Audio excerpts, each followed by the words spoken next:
Hey guys, welcome to this intro to volume.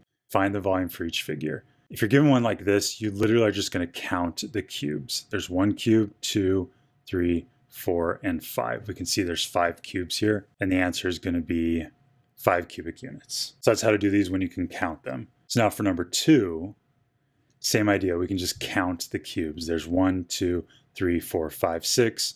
And if we check it, the volume's 6 units. Number 3, same thing, we can count. This has got a stack here, but that's okay because we can see there's 1 underneath it. So it's 1, 2, 3, 4, 5, 6, 7, 8.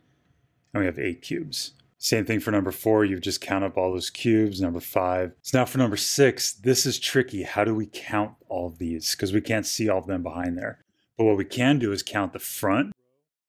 And since it is too deep, we can just multiply our answer by 2. In fact, we can make counting the front row even easier because this is 5 across and it's 7 down. So if we do 5 times 7, that'll give us this front wall of cubes, and then we just multiply that by 2 to get the whole thing. So 5 times 7 by 2, that's 35 times 2, which is 70. And if we check it, we get 70.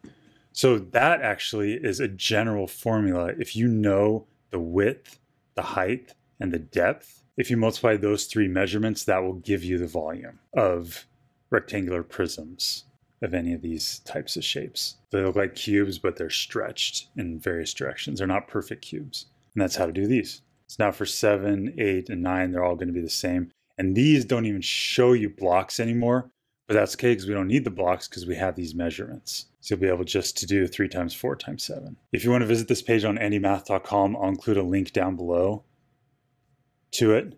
And there's also at the bottom of it, we have related pages of all kinds of surface area and volume topics that you can try out. Please like this video and subscribe to my channel. It really helps. Comment below if you have any other math questions you want me to go over. I'll talk to you guys soon. Bye.